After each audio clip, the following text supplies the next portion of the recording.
Hello दोस्तों, study with Durgesh channel पर आप सभी का स्वागत है। दोस्तों, आज जो है हम स्वतंत्रता संघर्ष का जो द्वितीय चरण है उसको पढ़ेंगे 1906 से 1919 तक। चलिए शुरू करते हैं। भारत के राष्ट्रीय आंदोलन या संघर्ष को, यानी जो स्वतंत्रता संघर्ष शुरू हुआ कांग्रेस की स्थापना के साथ, इसे प्राय 3 अलग अलग चरणों में बांटा जाता है। स्वतंत्रता संघर्ष का प्रथम चरण, द्वितीय चरण एवं तृतीय चरण।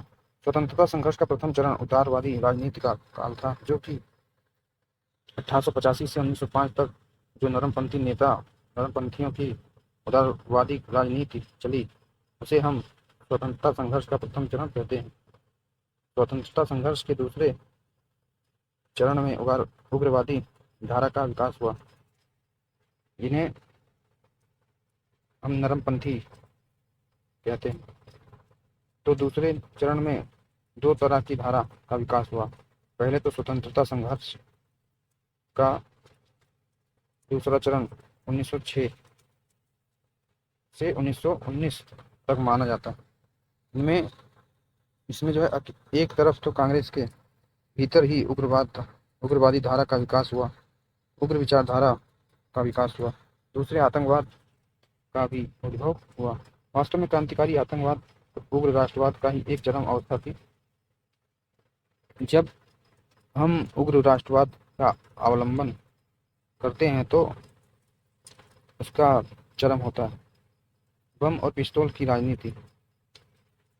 तो भारत में जो क्रांतिकारी आतंकवाद का विकास हुआ, वह कोई अलग थलग धारा नहीं थी, बल्कि भारत में जो उग्र राष्ट्रवाद पनप रहा था, एक तरह से कांग्रेस के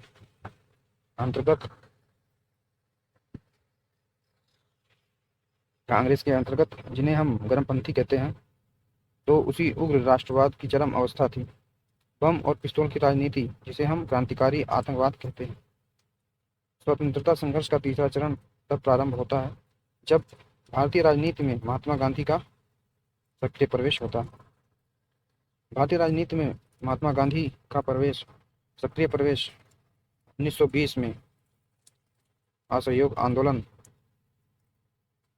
के नाम से माना जाता है, यानी कि असहयोग आंदोलन से इनका हम लोग मानते हैं 1920।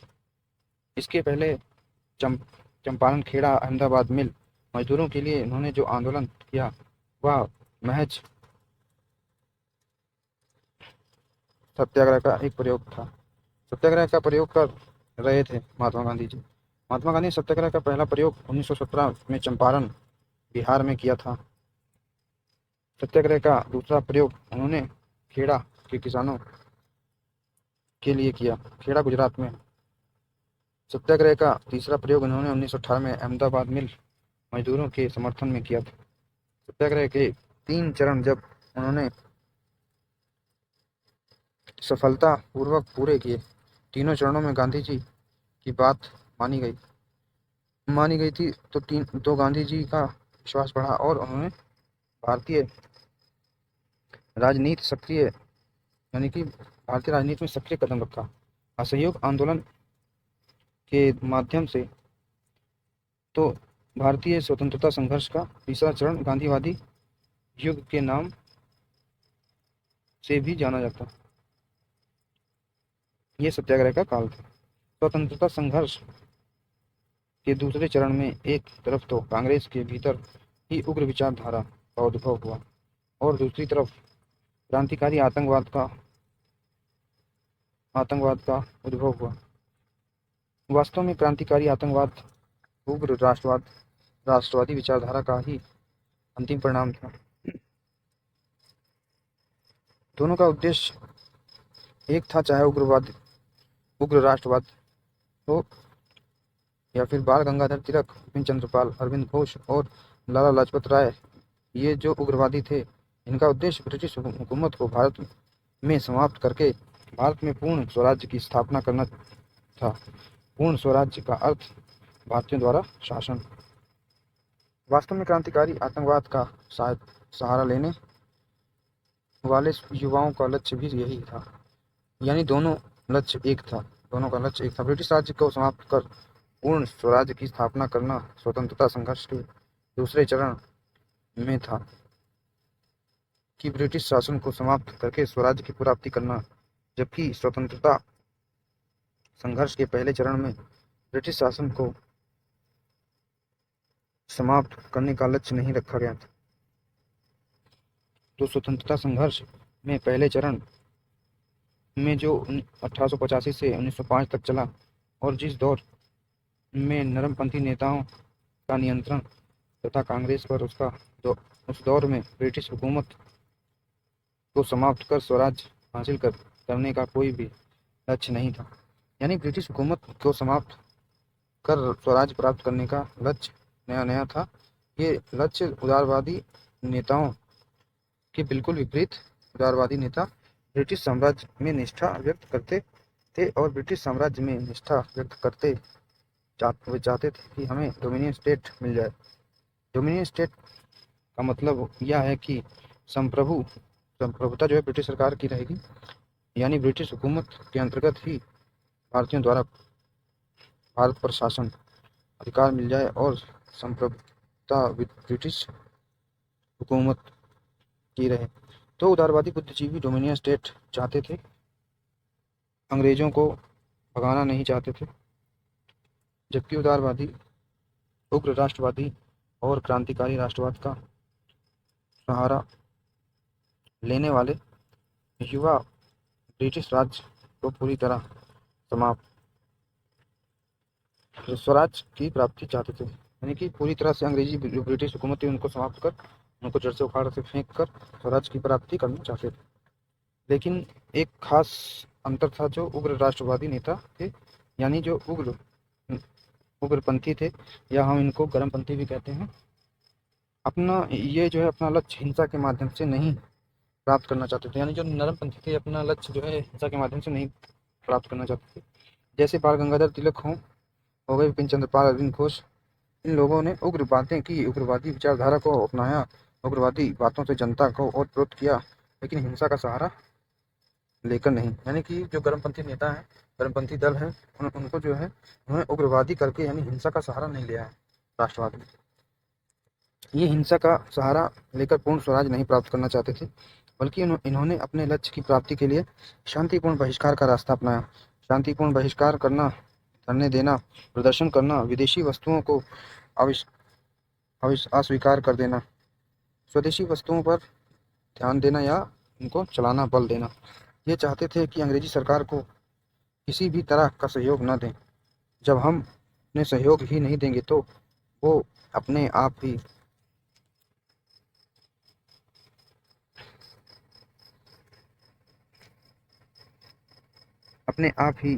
भारत छोड़कर चले जाएंगे। यहाँ सहयोग ने जो है सहयोग देने का अर्थ है उन्हें टैक्स ना दो, उनकी नौकरियां ना करो, उनके विद्यालयों से अपने बच्चों को बाहर निकाल लो। हालांकि नरमपंथी नेताओं ने बातें तो बड़ी बड़ी की थी, इनकी योजनाएं बड़ी बड़ी थी, लेकिन उसे धरातल पर नहीं ला पाते थे, क्योंकि निर्णय लेने के बाद इन्हें पता ही नहीं होता था कि इन्हें करना क्या है। क्योंकि अभी भी जब भी कुछ करना हो तो जनता का साथ चाहिए, लेकिन जनता में ये बहुत बैठ नहीं बना पाए थे। इसलिए बातें तो बड़ी बड़ी करते थे महात्मा गांधी की तरह, लेकिन इनके पीछे उतनी विशाल जनसमूह नहीं होता था ना ही भाग लेता। परिणाम स्वरूप कुछ दूर चलने के बाद यह ठहरने लगते थे। जहां उग्रवादी नेताओं ने शांतिपूर्ण बहिष्कार का सहारा लिया, जबकि क्रांतिकारी युवाओं ने ब्रिटिश हुकूमत को भयभीत करने के लिए बम और पिस्तौल को अपना हथियार बनाया। क्रांतिकारी आतंकवाद का सहारा लेने वाले युवाओं का मानना था कि अगर हम बम और पिस्तौल के माध्यम से ब्रिटिश अधिकारियों को भयभीत कर दें, ब्रिटिश अधिकारियों की कुछ हत्याएं करके, खजाने लूट कर, डकैती डालकर इस तरह से हम ब्रिटिश हुकूमत को भयभीत कर दें, तो ब्रिटिश हुकूमत भारत छोड़कर चली जाएगी। इनका यह सोचना पूरी तरह से गलत साबित हुआ। उग्रवाद और क्रांतिकारी आतंकवाद के मिलते जुलते कारण थे। 20 वर्षों के काल में कांग्रेस की स्थापना से लेकर 20 वर्षों के काल में उदारवादियों के जो विनती करने की राजनीति थी, उससे भारत में कुछ भी विशेष हासिल नहीं हुआ था। ना ही स्वशासन हासिल हुआ, ना ही ऊंचे पदों पर भारतीयों की नियुक्ति हुई, ना ही लोक सेवा आयोग की स्थापना हुई, ना ही लंदन और भारत में परीक्षा साथ साथ आयोजित की गई, और ना ही भारतीय स्वशासन की जांच करने के लिए कोई प्रभावी कदम उठाया गया। मतलब कोई भी मांग इनकी प्रभावी तौर पर ब्रिटिश हुकूमत ने स्वीकार नहीं की थी। 1905 तक परिणाम स्वरूप लाला लाजपत राय को कहना पड़ा कि शिकायतें दूर करने और रियासतें प्राप्त करने के लिए पिछले 20 वर्षों के अथक प्रयास के परिणाम स्वरूप हमें रोटी के बदले पत्थर ही प्राप्त हुए हैं। भारत में जो असंतोष बढ़ा और जिसके परिणाम स्वरूप उग्र राष्ट्रवादी विचारधारा और क्रांतिकारी आतंकवाद का उदय हुआ, उस असंतोष के कई कारण थे। केवल कांग्रेस की विफलता ही उसका कारण नहीं थी। कांग्रेस 20 वर्षों में विफल हुई, वही एक कारण नहीं था, और भी अनेकानेक कारण थे। जो सत्ता आप पर शासन कर रही हो और वो पाश्चात्य सभ्यता और संस्कृति की प्रतीक थी। अंग्रेज पाश्चात्य सभ्यता और संस्कृति के प्रतीक थे। वे भारत में चाहे नई शासन व्यवस्था स्थापित करते, चाहे परिवहन व्यवस्था का सूत्रपात करते, चाहे सड़क बनवाते, यानी जो भी प्रशासनिक फेरबदल हुआ यहाँ पर करते, उसके पीछे पीछे पश्चिमी सभ्यता और संस्कृति चल रही थी। अंग्रेज जैसे जैसे भारत में अपनी पकड़ मजबूत कर रहे थे, भारत पर पाश्चात्य सभ्यता और संस्कृति हावी होने लगी। प्रत्यक्ष तौर पर दिखाई देने लगा। लोग पाश्चात्य खानपान, पहनावा, रहन सहन, जीवन शैली में अपनाते चले जा रहे थे। पाश्चात्य रहन सहन, खान पान अपनाते चले जा रहे थे। यहाँ तक कांग्रेस के जो नरमपंथी नेता थे, वो भी पाश्चात्य सभ्यता और संस्कृति में निष्ठा जाहिर कर दी थी। पाश्चात्य सभ्यता और संस्कृति से उदारवादी नेताओं को कोई विरोध नहीं था। 1885 से 1905 तक जिन नरमपंथी नेताओं का कांग्रेस पर पकड़ थी, उन्होंने पाश्चात्य सभ्यता संस्कृति का कोई विरोध नहीं किया। यद्यपि ये खुद भी सूट कोट टाई पहनकर कांग्रेस में भाग लेने लगे, तो भारत का जो पश्चिमीकरण बदल रहा था, उससे भी भारत में उग्र राष्ट्रवाद और क्रांतिकारी आतंकवाद की भावना पनपने लगी धीरे धीरे। क्योंकि जब हमारी संस्कृति पर हमला होता है तो हम भारतीयों को स्वभाव कुछ ऐसा होता है कि पेट पर हमला बर्दाश्त कर लेते हैं, लेकिन अपनी संस्कृति पर हमला बर्दाश्त नहीं कर पाते। तो भारत में जो पश्चिमीकरण बढ़ता जा रहा था, उसने भी उग्रवाद को बढ़ावा दिया है। भारत में स्वामी विवेकानंद, स्वामी दयानंद सरस्वती, लाला लाजपत राय, बिपिन चंद्रपाल, बाल गंगाधर तिलक, अरविंद घोष जैसे आध्यात्मिक नेता, इन लोगों ने भारतीय संस्कृति पर बल दिया और यह सिद्ध किया कि भारतीय संस्कृति पाश्चात्य संस्कृति और सभ्यता से बढ़कर है। एक तरह से भारत में जो उग्र राष्ट्रवादी भावना विकसित हुई, वो कहीं न कहीं से अपने धर्म और संस्कृति की सुरक्षा हेतु प्रतिक्रिया के रूप में हुई। जब हम अपने धर्म और संस्कृति को लेकर असुरक्षित होते हैं, तब हमें स्वाभाविक रूप से उग्र राष्ट्रवादी भावना का विकास हो जाता है। तो धर्म और संस्कृति की सुरक्षा हेतु प्रतिक्रिया स्वरूप उग्र राष्ट्रवाद और क्रांतिकारी आतंकवाद का उद्भव हुआ। बाल गंगाधर तिलक ने सभ्यता और संस्कृति पर बल देने के लिए ही 1893 में गणपति महोत्सव की शुरुआत की और 1895 में शिवाजी महोत्सव की शुरुआत की। इन दोनों का उद्देश्य केवल धर्म पर बल देना नहीं था, वार्षिक इन दोनों का उद्देश्य था धार्मिक समारोहों के माध्यम से अपने भारत के लोगों ने अपनी सभ्यता और संस्कृति के प्रति प्रेम पैदा करना और भारत के लोगों में अपनी सभ्यता और संस्कृति के प्रति प्रेम पैदा करके एक तरह से धार्मिक राष्ट्रवाद को बढ़ावा देना। इन लोगों ने भारतीय संस्कृति पर बल दिया और यह सिद्ध किया कि भारतीय संस्कृति पाश्चात्य संस्कृति और सभ्यता से बढ़कर एक तरह से भारत में जो उग्र राष्ट्रवाद भावना विकसित हुई, वो कहीं न कहीं से अपने धर्म और संस्कृति में सुरक्षा हेतु प्रतिक्रिया के रूप में हुई। जब हम अपने धर्म और संस्कृति को लेकर असुरक्षित होते हैं, तब हमें स्वाभाविक रूप से उग्र राष्ट्रवादी की भावना का विकास हो जाता है। तो धर्म और राष्ट्र संस्कृति के सुरक्षा हेतु प्रतिक्रिया स्वरूप उग्र राष्ट्रवाद और क्रांतिकारी आतंकवाद का उद्भव हुआ। बाल गंगाधर तिलक ने सभ्यता और संस्कृति पर बल देने के लिए 1893 में गणपति महोत्सव की शुरुआत की वर्ष और 1895 में शिवाजी महोत्सव की शुरुआत हुई। इन दोनों का उद्देश्य केवल धर्म पर बल देना नहीं, बल्कि इन दोनों का उद्देश्य था धार्मिक समारोहों के माध्यम से अपने भारत के लोगों में अपनी सभ्यता और संस्कृति के प्रति प्रेम पैदा करना और भारत के लोगों में अपनी सभ्यता और संस्कृति के प्रति प्रेम पैदा करके एक तरह से धार्मिक राष्ट्रवाद को बढ़ावा देना। हालांकि इसकी जो है कुछ अदूरदर्शिता ही थी, जिसके परिणाम स्वरूप बाद में मुस्लिम लीग की स्थापना हुई। इन्हीं गतिविधियों के चलते मुस्लिम लीग के स्थापना दिवस 1906 में एनी बेसेंट ने कहा था कि भारत सारी हिंदू प्रणाली पश्चिमी सभ्यता से बढ़कर है। भारत में उग्र राष्ट्रवाद और क्रांतिकारी आतंकवाद का एक कारण भारत में बिगड़ती हुई आर्थिक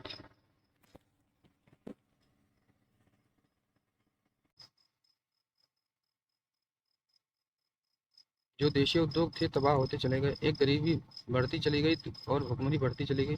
अंग्रेजों ने अधिक से अधिक भूमि पर नकदी फसलें लगवाई, जैसे जैसे नकदी फसलों लगवाई, जैसे जैसे नकदी फसलों का क्षेत्रफल बढ़ना शुरू हुआ एवं खाद्यान्न फसलों का क्षेत्रफल घटता चला गया।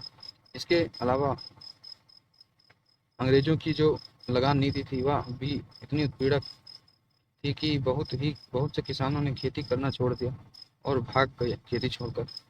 इन सब का परिणाम यह हुआ कि भारत में खाद्यान्न उत्पादन बहुत गिर गया था और अगर किसी वर्ष बरसात के ढंग से नहीं हुई या वर्षा कम हुई तो सूखा पड़ जाता है। 4-4 साल 5-5 साल लगातार सूखा चलता था। ऐसे में भयंकर अकाल का वातावरण बन जाता था। इस प्रकार 19वीं शताब्दी के अंतिम वर्षों में 1875 से 1900 तक देश में कुल 18 अकाल पड़े और इस दौरान कुल 4 से 5 लाख लोग मारे गए। इसी बीच 1896-97 के बीच के वर्षों में बम्बई और आसपास के क्षेत्र में भीषण प्लेग फैल गया। सरकार ने ऐसा कोई कदम नहीं उठाया जिससे इस बीमारी को रोका जा सके। सरकार की उदासीनता के चलते ही 76,000 लोग प्लेग का शिकार हो गए।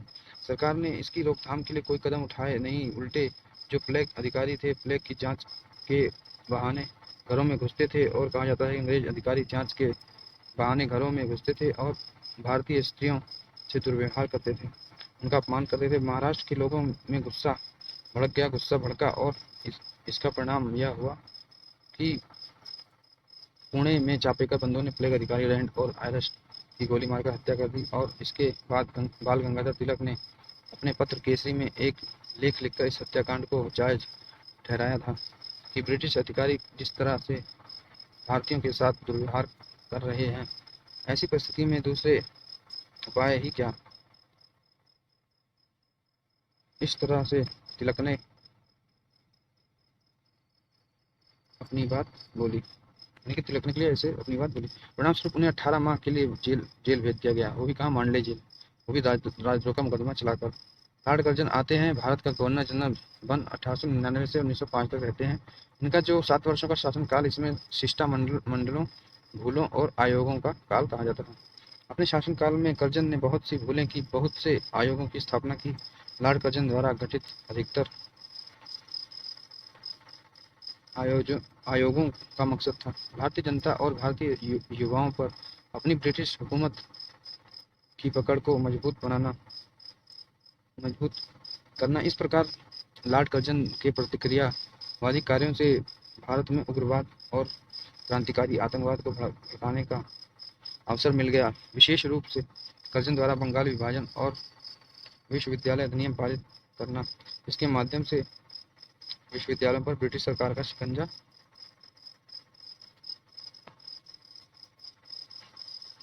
कसा गया, जिसके द्वारा नियम कानून ज़्यादा थोपे गए विश्वविद्यालयों पर, ताकि जो छात्र जिंदाबाद मुर्दाबाद के नारे लगा रहे हैं उन्हें रोका जा सके। उदारवादी ब्रिटिश हुकूमत के सामने गिड़गिड़ाते थे, याचना करते थे, जबकि उग्रवादी नेताओं ने ब्रिटिश हुकूमत के सामने याचना करने और गिड़गिड़ाने के बजाय आत्मनिर्भरता और स्वाभिमान पर बल दिया। स्वराज प्राप्ति को अपना लक्ष्य बनाया।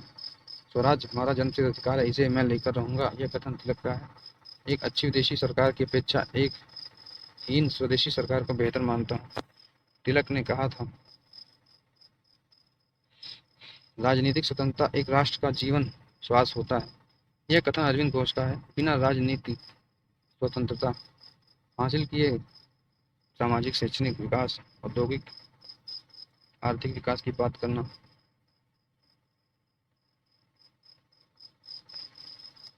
क्योंकि जब तक राजनीतिक स्वतंत्रता हासिल नहीं हो जाएगी, आप क्या शैक्षणिक और सामाजिक विकल्प विकास करेंगे हमारा योग। क्योंकि जब हम ही स्वतंत्र नहीं तो पहले हमें तो स्वतंत्र करिए। विपिन चंद्र पाल ने बंगाल में युवाओं का नेतृत्व किया। जिस तरह से बाल गंगाधर तिलक महाराष्ट्र में प्रसिद्ध होते जा रहे थे, युवाओं में प्रिय होते चले जा रहे थे, इसी तरह विपिन चंद्र पाल बंगाल में युवाओं के बीच लोकप्रिय हो रहे थे। इसी कारण से विपिन चंद्रपाल को बंगाल में तिलक का सेनापति कहा जाता था। विपिन चंद्रपाल से प्रसिद्ध कथन इनको देखते हैं। अगर सरकार कहे कि स्वराज ले लो तो मैं धन्यवाद देते हुए कहूँगा कि उस वस्तु को हरगिज स्वीकार नहीं कर सकता। इसे प्राप्त करने का सामर्थ्य मुझ में नहीं है। तो दोस्तों, यार हमारा वीडियो कैसा लगा जरूर बताएं। वीडियो को लाइक करें, चैनल को सब्सक्राइब करें, कमेंट करें, शेयर करें। जय हिंद, जय भारत, धन्यवाद।